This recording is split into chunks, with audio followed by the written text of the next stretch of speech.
Greetings.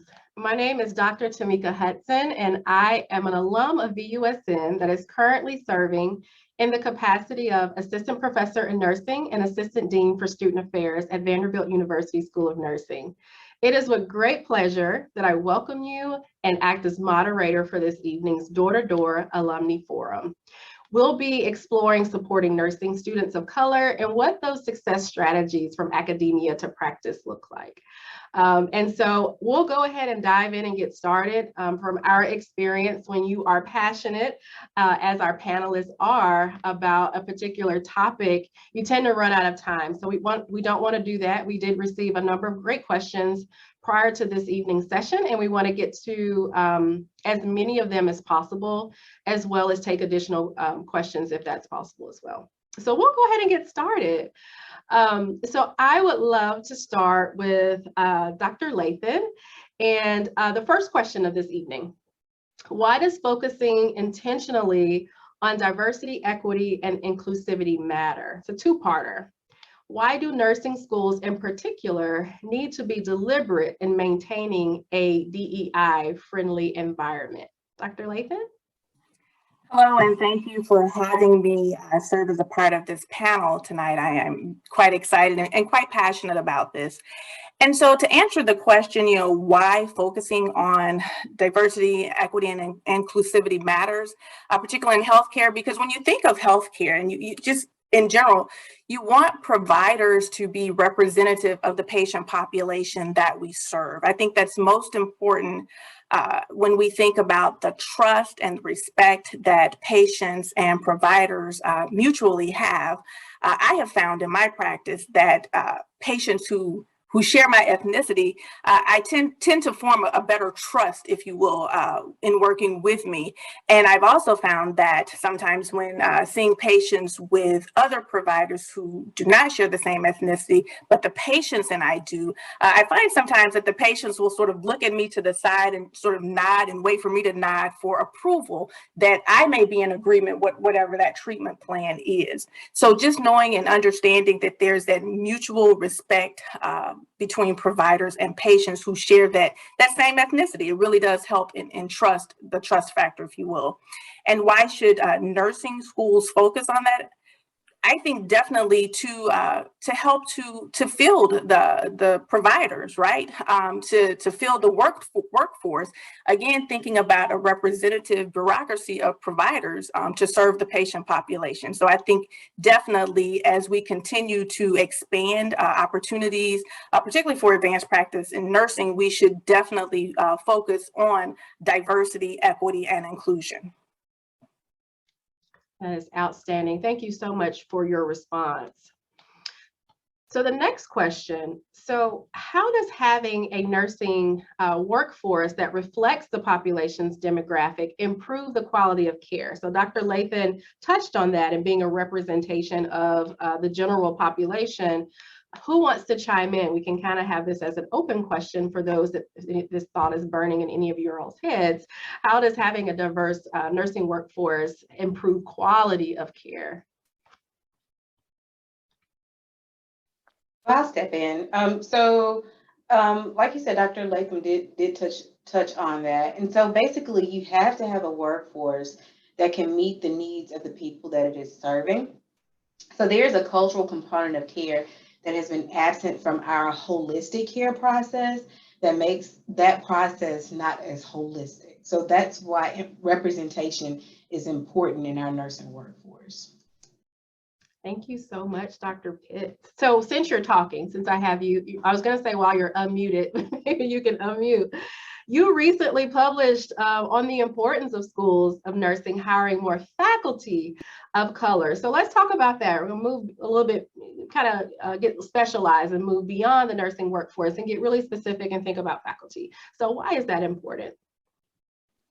So communities of color disproportionately experience poor health outcomes independent of other socioeconomic demographics such as insurance type, income, etc. There's also evidence in the literature that these poor health outcomes are directly linked to the difference in care that persons of color experience versus their white counterparts. And so there's a need for an increased presence of faculty of color in academic roles as we provide racially and ethnically sensitive context when academic policies are being crafted, when curricula is being developed and resources are being allocated. So to be honest and transparent, the presence of faculty of color at various tables within academia, for the most part, shift the tone of the conversation. And this includes areas of research, teaching, scholarship, leadership, administration. So if you want more clinicians, future faculty, future leaders to be culturally sensitive, then there needs to be more faculty of color present within nursing programs at all levels. So it really does sound like a theme of representation is being woven throughout our talk thus far. So thank you for that. I appreciate that. Dr. Ziegler, what are some barriers for recruiting and retaining faculty of color? What do you think about that? I think just to sort of piggyback on what Dr. Pitts shared is that pipeline issue, right? So if we're not growing these providers, they can't become faculty. So that's number one. And then I think in the environment where when people come to work, I think we do a really good job, and you all have talked about this before, of counting people, but not necessarily making them feel included. And I think we still tend to center sort of the workforce culture on whiteness. And so I think until we can kind of break that down, I think it's going to be difficult. I mean, I'm not a Black woman, I'm a white woman, but I would imagine it's difficult for people to really feel included. I think we're doing a lot better, but I also think just having you all at the School of Nursing, having Dr. Pitts as the F&P program director, when people log on and see that, it makes them want to come. And that helps us grow faculty. So we had 2 fantastic students last year. I'm confused because of COVID, or 2 years before. We graduated who were F&B students of the year, and they had told me at different times that they wanted to come here because they saw Dr. Pitts, Dr. Reeves, and leadership. And so I think it really makes a huge impact on recruiting both students who then can become faculty, and then also retaining faculty once they get here. Absolutely. And a personal passion of mine is in my work of student affairs and some of the recruiting efforts that I've engaged with at the university. It's one thing to have recruitment initiatives to recruit folks of color, but what systems do we have in place to support them and to promote academic success when they're here? And it needs to be strategic, and it's absolutely a team effort, and it comes from leadership all the way down. So I personally am really passionate about that as well. And just meeting and discussing this idea with colleagues across the country at nursing programs, the same thing. It's just such important work. So thank you so much for your comment. Dr. Pitts, did you have something else to add in regards to barriers for recruitment as a part of your scholarship? Sure. So I would kind of piggyback off of Dr. Ziegler. I would say some of the barriers to recruitment and retention fall in 3 categories. And so that's visibility, invisibility, and hypervisibility. So you have visibility, which means you see me, you hear me. When I speak, I'm not ignored. My comments within the conversations are considered. I'm not dismissed. And so the atmosphere doesn't lend itself to where someone has to speak for me or translate what I'm saying as if I'm not speaking the same language. Then you have invisibility. So that means you hired me, yet you do not acknowledge my accomplishments, or you make me feel unimportant. So as a faculty, I'm often excluded from important conversations, meetings, social events. You could kind of term it the Lone Ranger because there's no sense of belonging. So either as a result, I either disengage and I isolate myself. So I come to work, I come and I sit in my office and I do nothing, or I work harder, AKA the black tax, so that I meet, so that I can shine more in comparison to my white colleagues until I burn myself out. And so it is still the same end result. And then you have hypervisibility. So we're checking a box.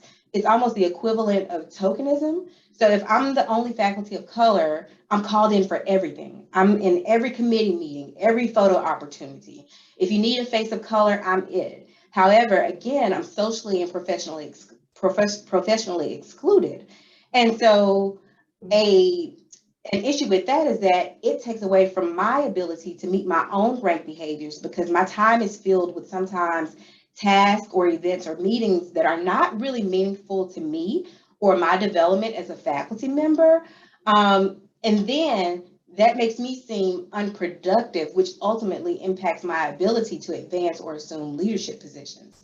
So the thing about it, you can be either of these three at any given time as a faculty of color while serving in your role. So I don't know if you all know the impact of what you just received. That was so incredibly well said. And I've heard from quite a bit of my nursing peers all over the country that identify as folks of color. So such a wonderful discussion. Thank you for imparting your expertise as it relates to that content. So here's a question for anyone that may be interested in chiming in. I know some of you all have experience in serving as faculty advisors or student participants of some of our student-led nursing organizations. So this question is, how can schools work with other organizations such as the National Black Nurses Association, the Asian American Pacific Islander Nurses Association, and the National Association of Hispanic Nurses to develop DEI-friendly employers, develop into them? So what are your thoughts about that? And that's open for anyone that may have something to impart. If I can chime in, I think, again, this is all about inclusion, and it is, I think, obviously necessary for us to have these groups to build that foundation of inclusivity for the students. But I think that it's easy to fall into the trap of focusing only on recruiting a student body that looks a certain way, and neglecting needing to have faculty that represent the same way. So really, I think it's a matter of putting your money where your mouth is, having liaisons with those groups to make sure that our faculty and our initiatives to recruit more minority faculty are in line with what these groups are trying to put out. You know, what constitutes a microaggression against this particular culture? What does this particular group need? Where are we lacking? And I think just regular communication with those groups is what's going to lay that foundation. Dr. Hayes, I couldn't agree more on this idea of them being the thought leaders or the content experts on this. Why not consult with these organizations to assist in this very, very meaningful work? I think it also helps with this idea of, you mentioned the term quota, you know, checking a box, and, you know, sometimes some organizations are like, oh, well, this particular demographic is 10% of the population, so we need to hire 10% of the population. It's like, that's not necessarily what we're looking for, or we need to recruit that percentage of students. It really is about adjusting a culture to be truly inclusive. And it's also that idea of not diverse representation of people, of humans, that then the expectation will be conformity once you enter into that in that work environment. So thank you for that. Did anyone else want to chime in as it relates to these organizations that can be helpful in developing into DEI friendly employers?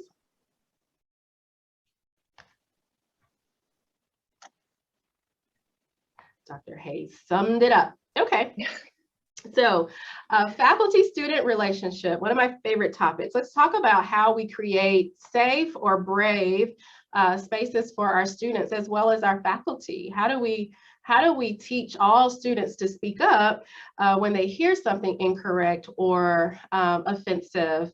Abdul, as a recent graduate, would you like to address that question? Sure. Hello, everybody. I'm so honored to be part of this panel. I just want to say how glad I am to be able to listen to all these influential panelists. So, but yeah, as Tamika said, I've a recent graduate, 2018, but I just look back on my experience, and a lot of it has to do with my cultural upbringing. So I don't want to say that it's representative of all students of color, but this idea of the professor or the teacher sort of being infallible. You go in, you're there to learn from them. They're, you know, top tier, right? You can't say anything wrong. But we learn pretty quickly that we're all human. We make mistakes, and we can, you know, not understand everything, right? And especially in regards to I would say kind of healthcare disparities or disenfranchised communities, things of that nature, there can be some room for improvement for all of us, right? And the important part for me is to engage the students, right? Especially those students who are students of color, who come from those communities, their wealth of knowledge, creating a space that's inclusive. It's difficult to speak up. I won't lie, it was difficult for me to speak up. I didn't know how to. I didn't have any experience doing that.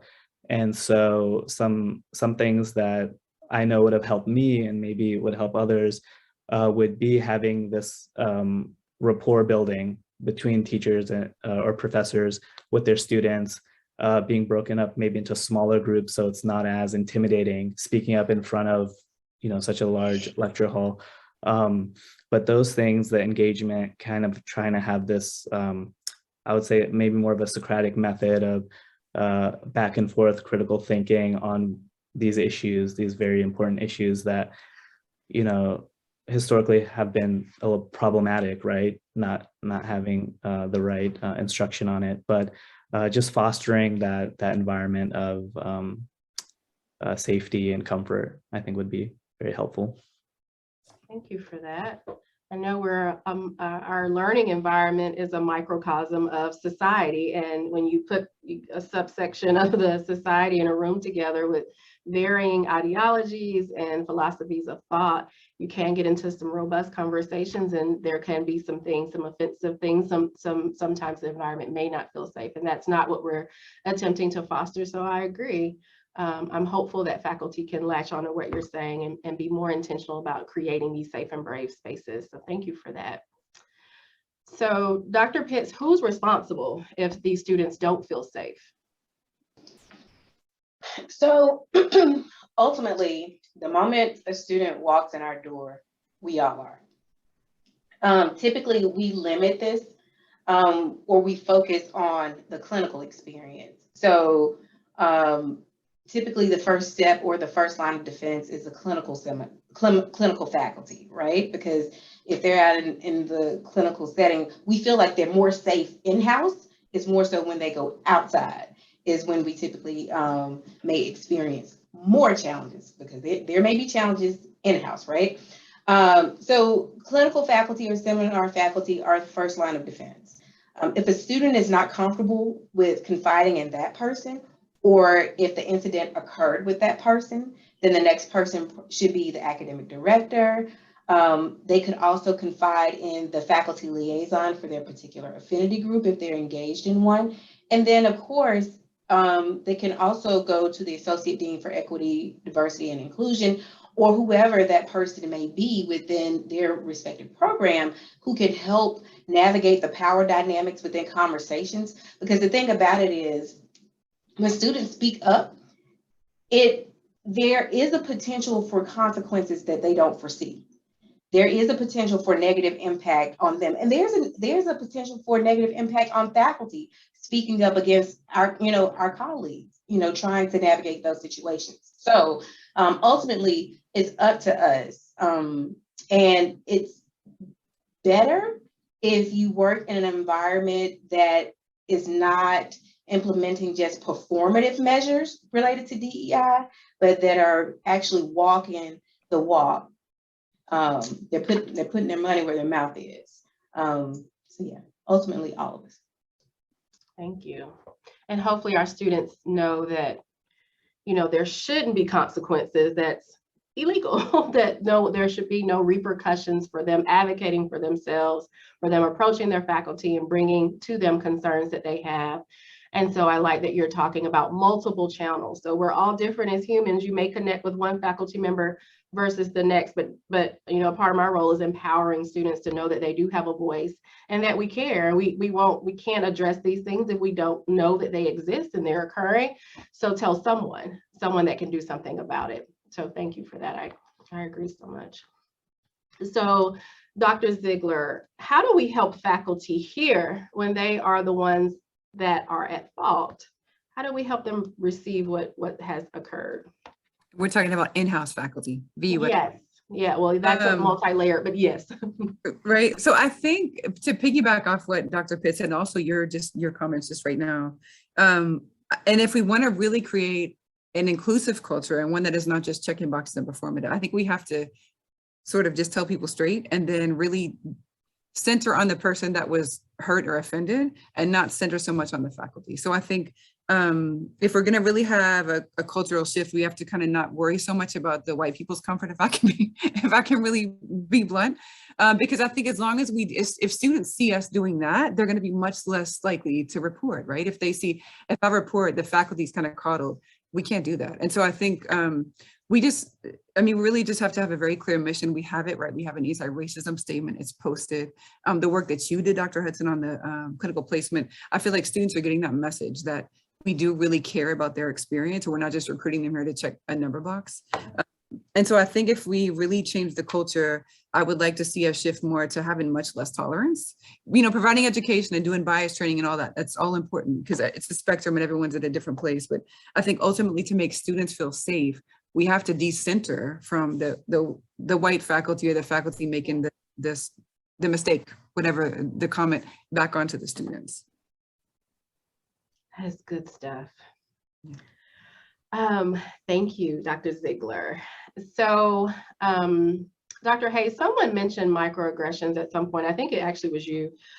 Do we need to teach about microaggression as a part of the nursing curriculum? Like, should it be woven into course content?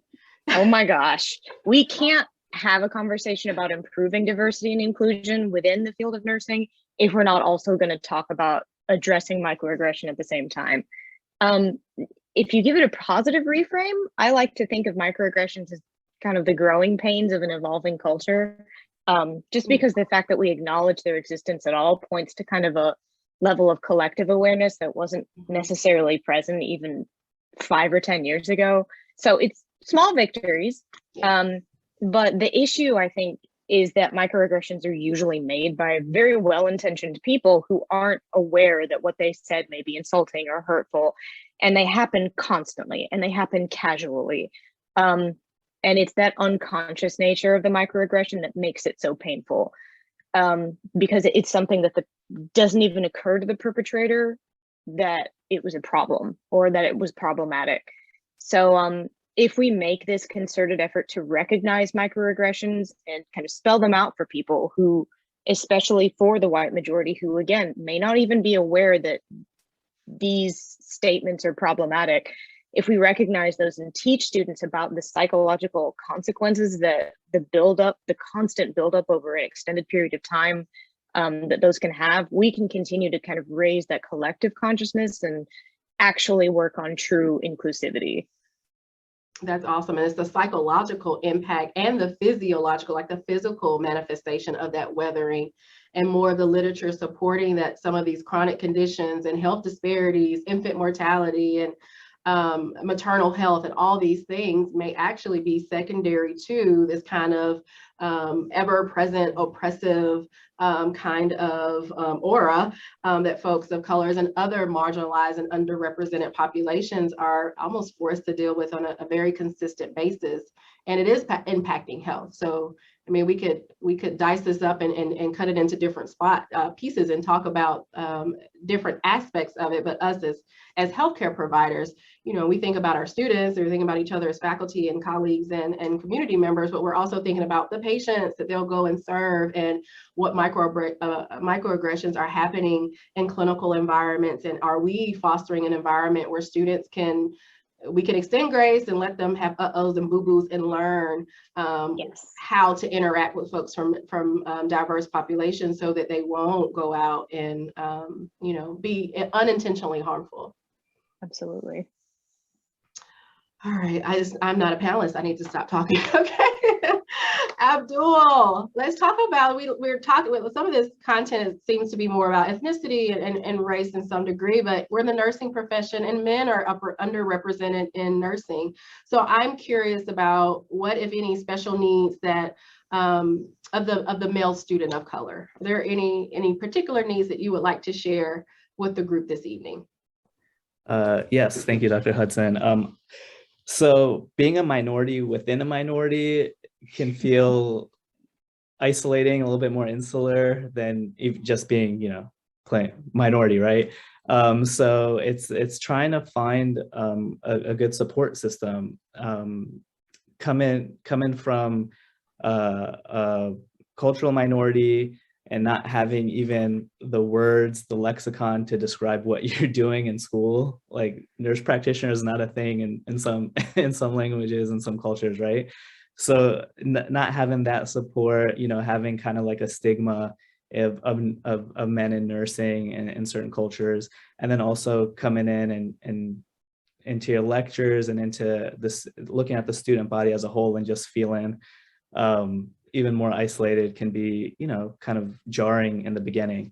But I think the biggest thing that is helpful is building those relationships, finding a mentor. You know, we thankful, like especially VUSN, we have plenty of male faculty that you could go to, and you can try to get support from, and just have a structure during the program, during the years out there. So I think it's important that we advertise these groups, these organizations such as the American Association of Men in Nursing, and I believe Vanderbilt does a great job with that. And it's been recognized, I believe, in recent years as doing well with that group. And so finding support, advocates, and mentors, I think, is the best thing. But yeah, it can be very isolating if you don't do that, if you kind of just take it on your own. That organization does do very well. As a matter of fact, they have been an award-winning chapter for 2 consecutive years. So we are very, very proud of our Men in Nursing chapter here. So thank you for that. And again, representation matters. So that goes back to recruitment. It's like cyclic, right? So representation matters. You want to be able to go to those faculty, those male faculty, and be able to have that mentorship and share those lived experiences as only you all can truly do. So thank you so much for that.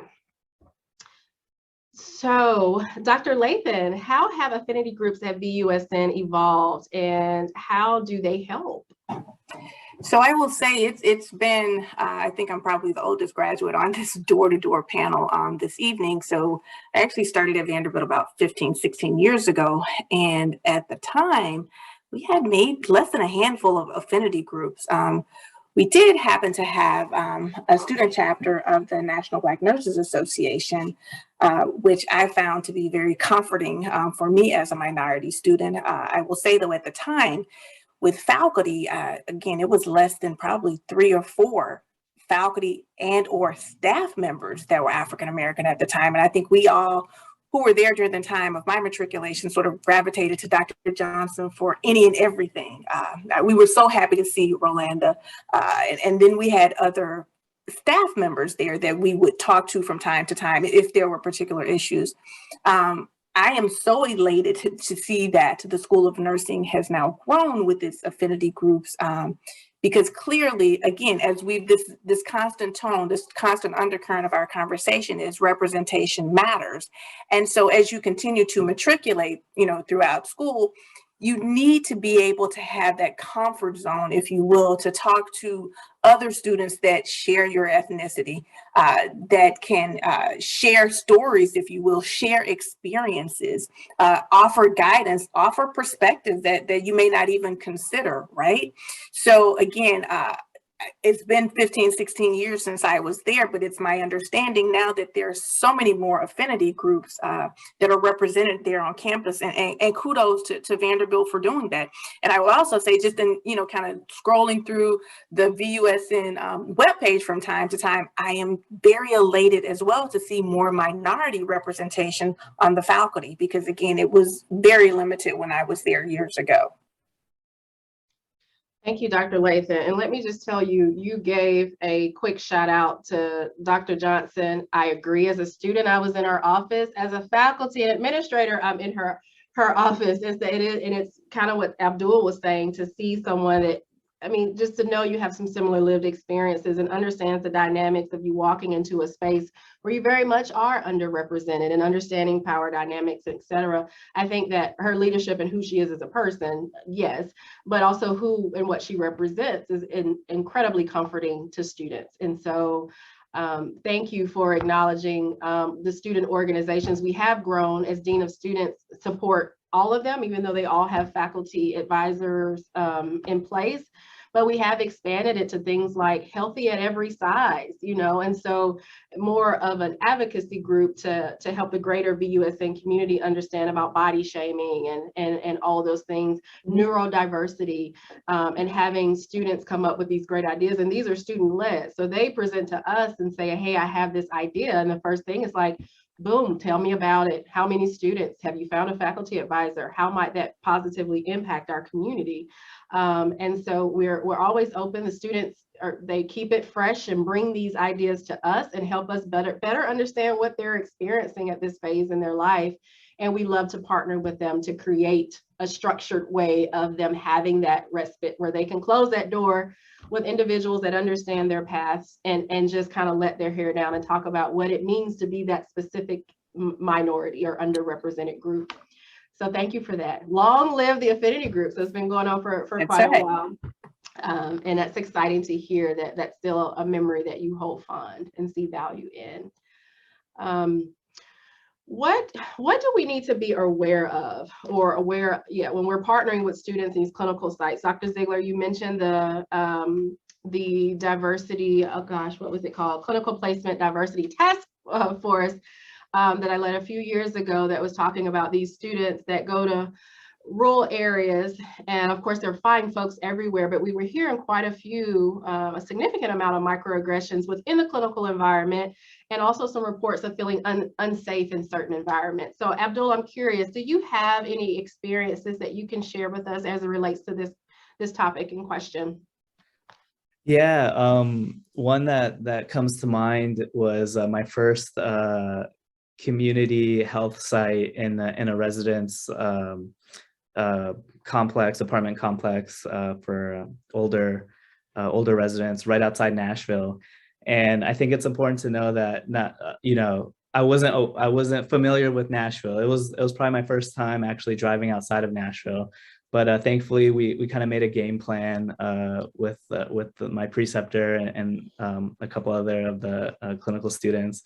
But yeah, we had gone in, and it was surprising just how the change leaving Nashville and seeing the kind of the rural communities and what those entail that we've seen certain signs and flags, the Confederate flags and things of that nature. But I'll never forget going in and meeting one of the residents there, and I get that question of so where are you from? And that's and that's when my heart sank. But I was like, okay, I'm gonna let them know. I was like, I'm from Virginia, right? And, and I am born and raised in Virginia. And I remember looking around his room, and there was some paraphernalia and things like that. And he was like, oh, a Virginia boy, right? So he didn't even, I thought he was gonna go to the point of like, no, really. But he actually accepted that answer, and it became we worked together for the next following months, and it was surprising, but at the same time, I think I really commend the faculty and my preceptor of kind of getting us ready. We did a dry run. We kind of buddy systemed it a little bit and carpooled with another student, and so that made me feel more comfortable, and I think just all of us as a group. And but yeah, I think if we take those steps, it'll be helpful. Abdul, it also sounds like you're describing, kind of this thought of being on heightened awareness. You anticipated that it would be because of your peers, or he was wanting to know, where's your family really from? And in your case, it went over extremely well, but I would imagine, myself included, sometimes you have this defensiveness over time because of the exhaustion of all of the microaggressions that's cumulative over your life. And so sometimes that's what says, oh my gosh, you're so sensitive. Everything isn't about whatever.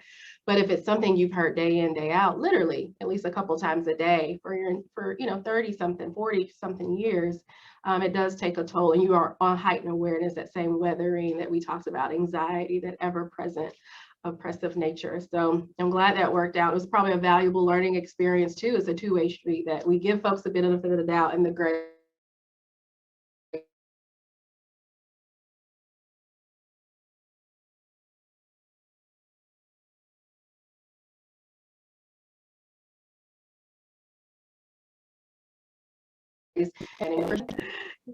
all right.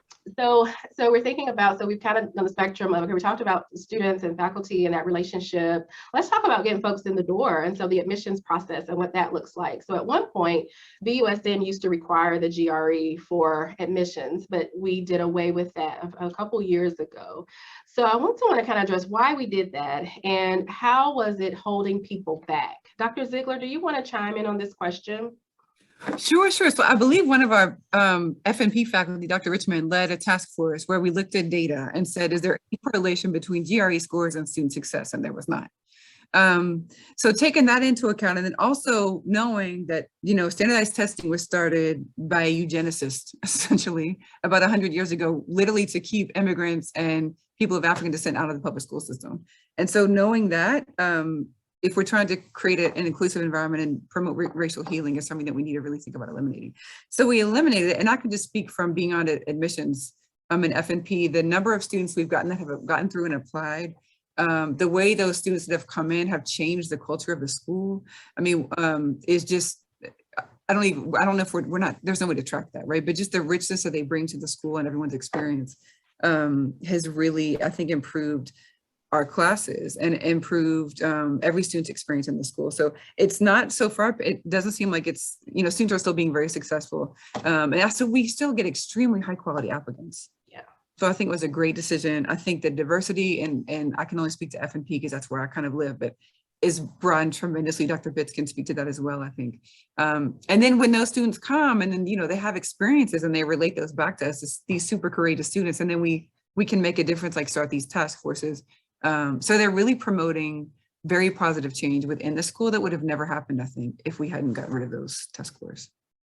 And so it's not only diversity of physical characteristics, it's diversity of thought, and what a rich Absolutely. learning environment to have kind of this conversation of folks from different places, different lived experiences, and just put them together. And it's like, goodness, that's not my thought process. That's not what my lived experience dictates to me, but I'm a better person, a smarter person because I learned from you. I can better take care of a patient because I'm identifying with someone else's perspective on whatever it is. So I agree. I personally love to see that kind of back and forth and that really rich dialogue that our students engage in when they do have all these vastly different backgrounds. So thank you for chiming in on that. I know that Dr. Pitts, you can't help but be really attached to that process as well, being an academic director. And so can you speak a little bit to how we assess applicants now and why is that better?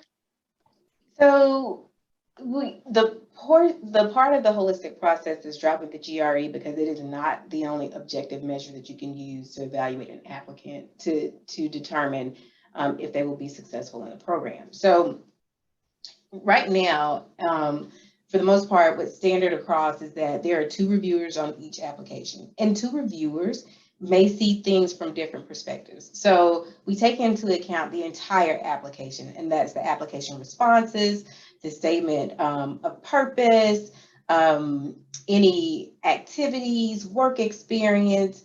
We're looking at the whole person, their lived experiences, because the thing about it is, for example, leadership. Leadership can look 2 different ways based on the way 2 different people, the environment in which 2 different people were raised, right? So leadership could look like organizing a voter registration drive for my sorority, or leadership could be, I started working as a cashier at KFC. I'm not promoting any particular brand of food, just disclaimer.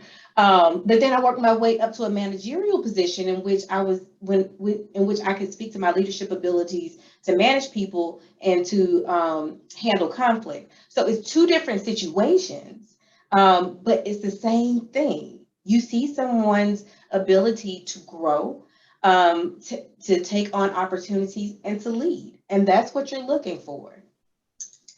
Thank you. That's awesome. So that holistic admissions process, so even though we did away with the GRE, we opened it up to expand upon these other really valuable lived experiences that we think will lend itself nicely to advanced practice nursing. Thank you so much. Dr. Hayes, what would you say to new graduates who are Asian and entering the nursing workforce? In my opinion, I think the most obvious obstacle to success in practice for Asian Americans is that perpetual foreigner syndrome. Abdul put it out there, the "where are you really from" question that implies you are not one of us, you are one of them. And the comments on how good your English is, despite having been born and raised in Tennessee. So this, combined with the model minority myth, which I'll get to in a minute, serves to really keep the Asian American population invisible within the workplace. And it makes us viewed as people who are typically hard workers, but not leaders. So I think my first real piece of advice would unequivocally be to throw the model minority myth into the trash. Just ball it up, throw it away. It's a framework that needs to be ripped into shreds. That, just to give a super brief background, the model minority myth portrays Asian Americans as this inherently universally successful and high achieving group, but it completely erases the massive cultural and economic diversity within this Asian American diaspora, but it also renders the needs of everyone in this group totally invisible. And the problem that poses within the workforce, specifically within medicine, is that it creates this obstacle on the path towards real equity and keeps us from ensuring that we're addressing the very pressing needs of other marginalized communities, rather than helping to sweep their and our problems under the rug, if that makes sense. So Asian Americans are caught between this perception that we're perpetual foreigners and the idea that as the model minority, we can present ourselves as the ultimate allies to the white majority, and therefore maintain this status quo where if we keep our heads down, we can stay protected. But the reality is that we're in a country that's built on white supremacy. So if we're going to achieve any kind of equity, whether it's health related or otherwise, we have to do away with outdated cultural paradigms like that model minority myth that come with it. So I say this as it's a long way to get to this. As an Asian American nurse practitioner entering the workforce, if you want to promote healthcare equity, if you want to be a BIPOC ally, speak up, be loud, don't be afraid to subvert that status quo. Just like I said, trash the model minority myth. The idea that we are perpetual foreigners is not going to go away unless we make it go away. And it's just not going to happen if we keep our mouths shut. Thank you, Dr. Hayes. And the Asian American Pacific Islander Student Nurses group here, in DESE, they expanded it. They've done amazing work under Dr. Moore's leadership and publish, and they go present. And specifically, they were really investigating COVID-19 at the bedside and what RNs are and nursing professionals in general are experiencing as it relates to the COVID-19 pandemic and microaggressions, discrimination, and racism, quite frankly. I mean, there's nothing better to show how fragile Asian American inclusivity is when you think about the fact that coronavirus was called the China virus for a long time. Like, we're not country. Yeah, exactly. So, we've got a lot more progress to make than I think a lot of people realize that we do. Yeah. And it goes back to that idea that we're a microcosm of society. And if our society leader is demonstrating these particular behaviors and using language that is hurtful, what does that mean? And so what does it happen when you get in the learning environment? What does that mean in the clinical environment? It becomes very uncomfortable. And typically when I speak, I say, you know what, if you didn't shift in your seat at least one time, we aren't doing our job. It's hard. We've been PC for too long, but people have suffered in silence because we've been so PC and tiptoed around these topics. And until we approach them head on, unless we're truly committed to this work, we're not getting anywhere. So anyway, thank you so much. And I need to research this model, this minority myth paradigm in detail that you're describing, and just kind of read up a little bit more on that. Sounds fascinating and so disheartening at the same time, So thank you for that. So Dr. Latham, tell us a little bit about the programs. We're thinking about graduates, and I didn't say that before Dr. Hayes' question. We're kind of thinking in different buckets. So as we think about the graduate, as she just talked about, thinking about Dr. Latham, what you're doing and some of the programs that are offered at your job at Inova. Can you tell us a little bit more about some of those programs? So, so a couple, I'm looking at it from a couple different perspectives, actually. So obviously we are expanding our recruitment efforts at our hospital so that we can recruit more minorities to have a more diverse workforce. But one of the programs that I'm actually really working with, not necessarily with graduates, but let's back it up even further back than that. We've just recently launched a program called Dream Big, where we've actually partnered with some of our Title I high schools in the Northern Virginia area because we want to introduce the possibility of working in healthcare to high schoolers, actually, right? So let's get them interested in healthcare. Let's bring that diversity into the high school students. Again, talk to them about the importance of healthcare. And so what I've done as a part of that program is, again, partner with this school, but we've selected speakers from our hospital where we've gone in person to speak with these students. And then in the midst of this pandemic, obviously, we've been able to use technology and Zoom and having some of our providers talk to these students, right? We're talking to them about our educational trajectory, our professional trajectory, obstacles that we've, incurred along the way, because all of us didn't have a straight path, if you will, to where we are now. But we've shared those trials, those tribulations, but those triumphs with those patients and with those students as well. And you'd be surprised if you just, you give them that glimmer of hope that we did it, you can do it too. They want to follow in your footsteps. And in doing so, we are now creating these opportunities to enhance the diversity within the workforce, right? So it starts with, not just a graduate and placing them in employment. Let's back this train up even further than that and go back to high school. And I'll add even one more tidbit to that. I most recently started mentoring a fourth grader who aspires to be a physician. She says, I want to be a doctor. And then when she found out that I was a doctor/nurse, if you will, because again, I'm talking to a fourth grade, she's like, oh my God, I can do that too, right? Because again, they don't know. And just a couple of weeks, I went and I took her an embroidered lab coat and bought her a stethoscope.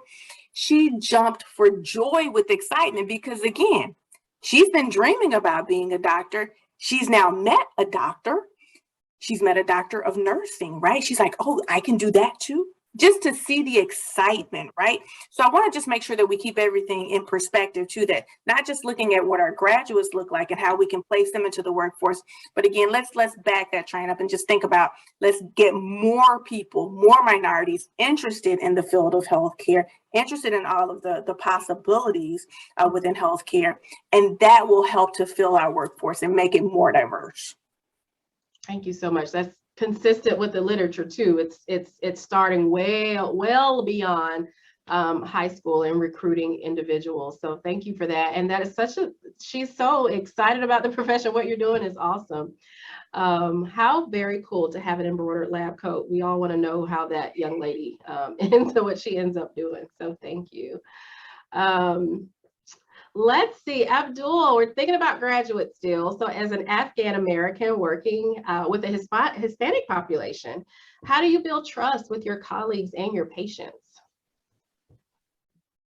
Yeah, so my goal from the very beginning was to work in underserved communities and communities similar to where I came from. So I was very excited coming out of Vanderbilt to have this opportunity to work in such a population. And it quickly became a little bit more different than I had anticipated. But my biggest takeaway was that just because I was a provider of color or a person of color that was from a similar community, not exactly the same one, it didn't necessarily equate to having this profound insight that I know what's going on. I know exactly how it can help. It became more of another step in my learning, leaning on already established colleagues and specialists in the clinics I work with, and learning from them, and also learning from my patients, right?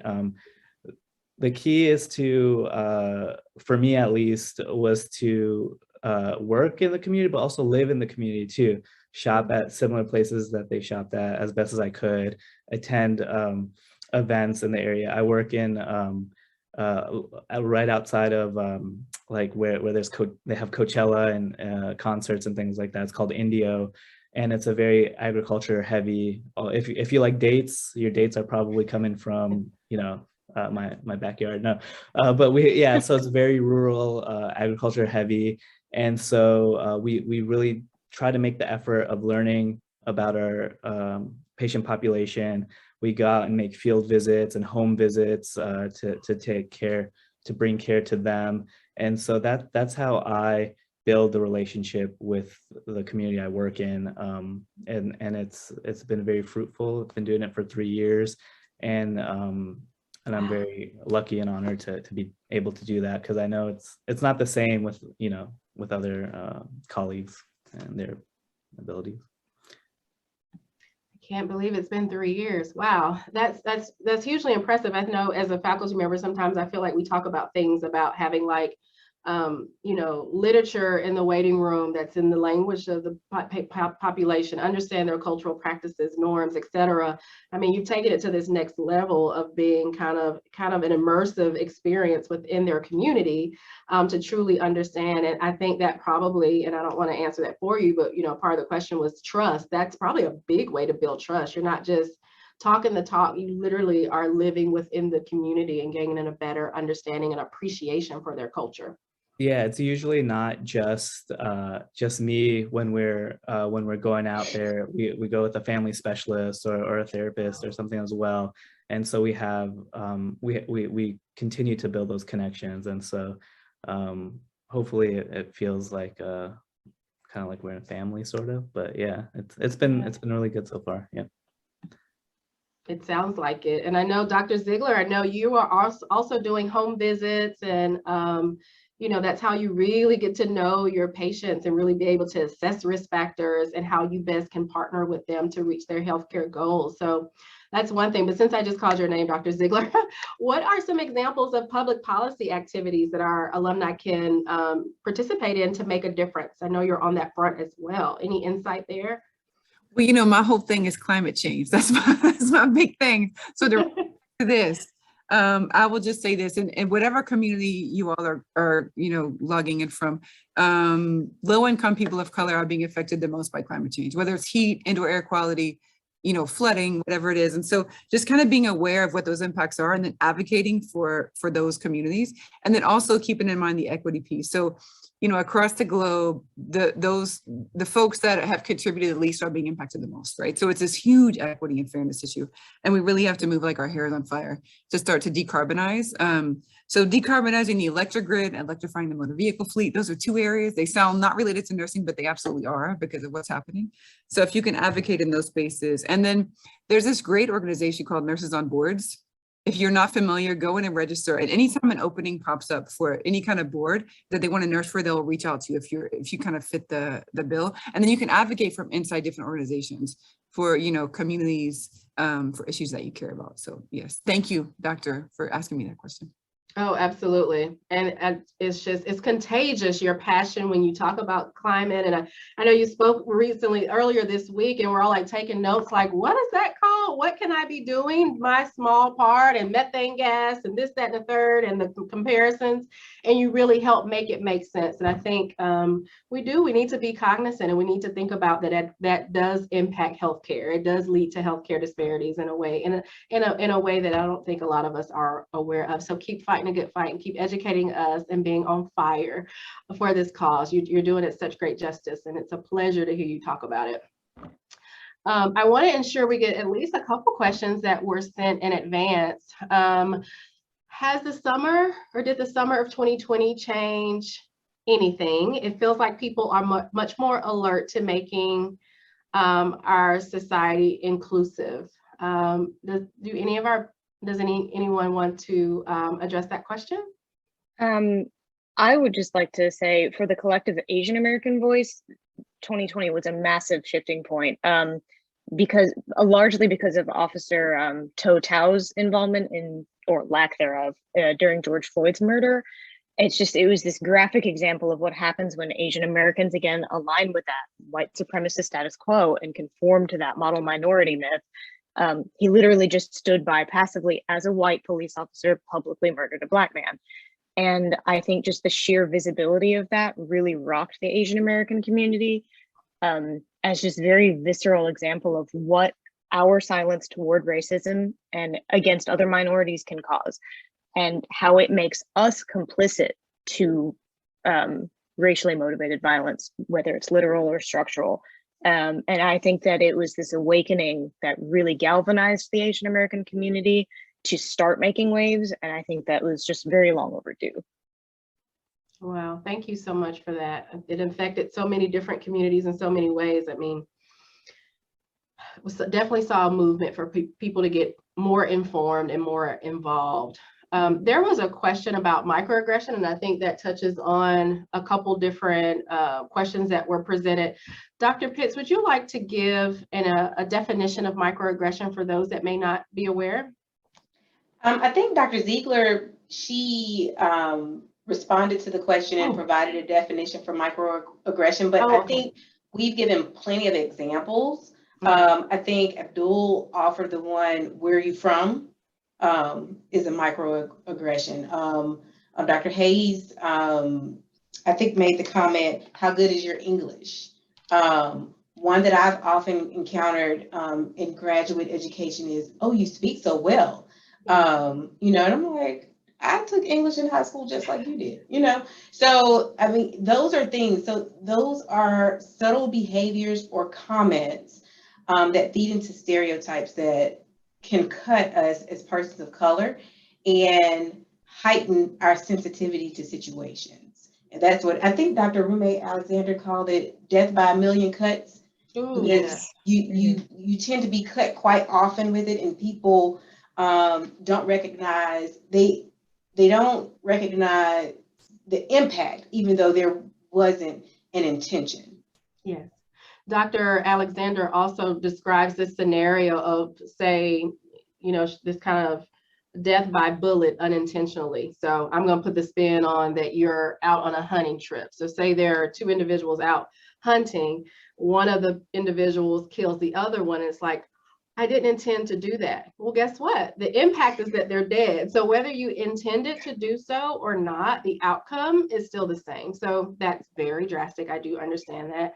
But that's not to say, hey, don't extend grace. It can be a teachable moment, but also just be understanding and empathetic to individuals that this is their reality, that they're getting so many of those bullets or so many of those little mosquito bites. You may have seen that video at some point in your professional or personal life, where it's like death by a gazillion mosquito bites. One mosquito bite, no big deal, but if you're constantly assaulted by mosquito bites, life is miserable, and you're probably going to be on edge and feel like the angry Black woman or those people are just so sensitive. It's like, I'm sensitive because I'm injured. So thank you for that. And there's microaggressions, there's macroaggressions, there's implicit bias. These things are very interchangeable. I know some folks who always want to kind of dig a little bit deeper into these concepts. You may be aware of the Harvard implicit bias assessment for folks that want to dig deeper into doing a little bit of this work, but it does take a village. It takes grace, but it also takes informing yourself and being an ally, an accomplice, and a co-conspirator to dismantle these, quite frankly, white supremacy. So we have to be able to work together to dismantle these systems of oppression. So we are right at 7. I hope you all enjoy this talk as much as I think all of us did. I'm going to speak for the panelists. Thank you all so much, panelists, for lending your time. I know it's been a long day, and sharing your expertise, and certainly those attendees. Thank you so much for logging on and sharing with us. We're grateful for you, and I hope you all have a wonderful evening. Look forward to other communications from Dean Usher moving forward for subsequent sessions. Thank you.